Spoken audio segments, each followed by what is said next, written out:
Bonjour les ados, bonjour les parents d'ados, je vais te parler aujourd'hui du sexisme. Donc si tu apprécies mes vidéos avec tout le travail que je peux faire concernant les conseils que je peux te donner, les commentaires, les réponses aux questions que je fais également dans les commentaires, eh bien tu me mets un like, tu t'abonnes à cette chaîne et tu cliques sur les notifications pour recevoir les nouvelles vidéos qui apparaîtront au fur et à mesure. Donc je te parle aujourd'hui de sexisme et tu verras à la fin, je te donne pas mal d'exemples de phrases vraiment très sexistes. Et bon, il y en a qui font sourire, il y en a d'autres moins, mais c'est des phrases qu'on entend dans la vie courante. Donc surtout va jusqu'à la fin pour entendre toutes ces petites phrases là qui piquent et qui ne font pas plaisir aux adolescentes et aux femmes, on va dire en général. Je te parle aujourd'hui des pères qui ont une adolescente ou plusieurs à la maison et d'après une étude, eh bien ces papas-là seraient beaucoup moins sexistes le fait d'avoir une adolescente à la maison. Alors pourquoi ces pères sont moins sexistes? Parce qu'ils se rendent compte des inégalités que les adolescentes connaissent, notamment à l'école, en école primaire, au collège, au lycée.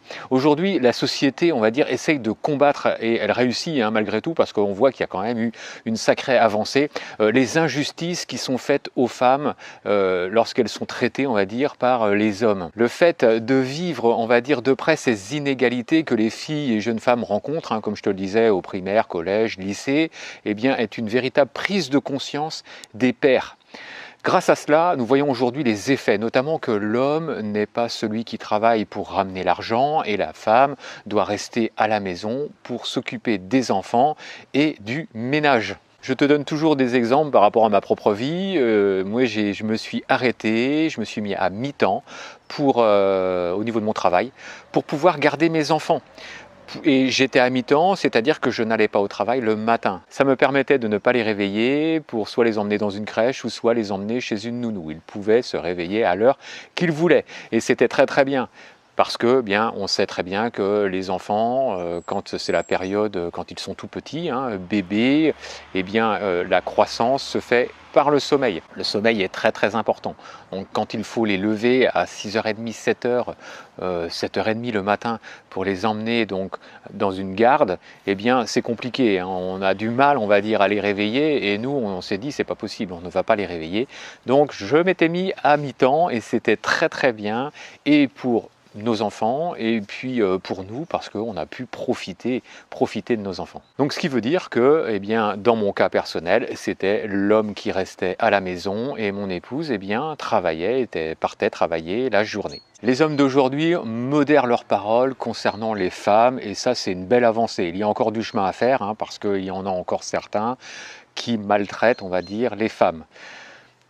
Il y a également une différence de salaire qui n'est pas normale entre un homme et une femme. Et il y a encore du travail à faire par rapport à ça.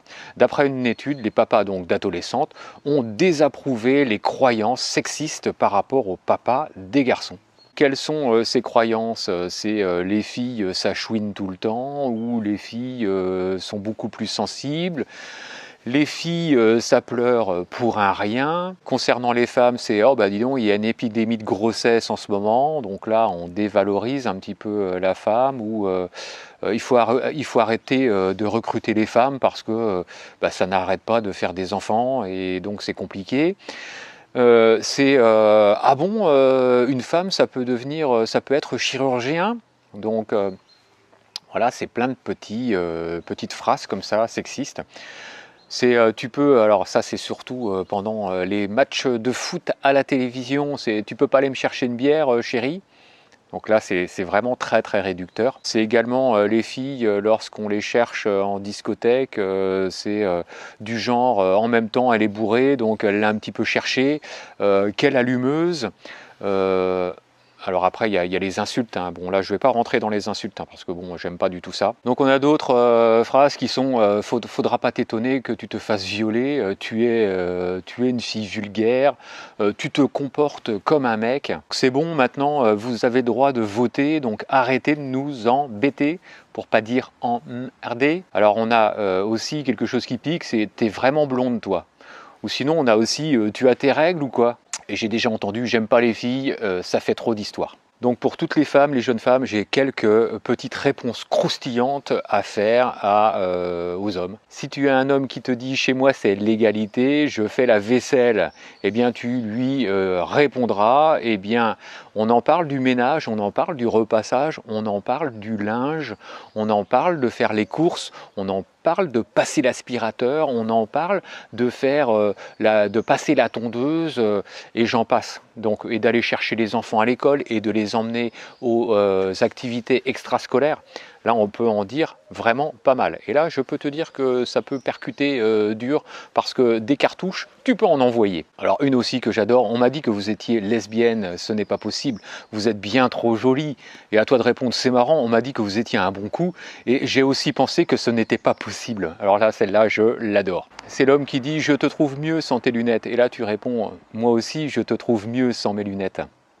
Celle-là, elle est pas mal. Et une autre aussi qui est vraiment très sympa, c'est vous allez me faire le café comme vous êtes la seule fille ».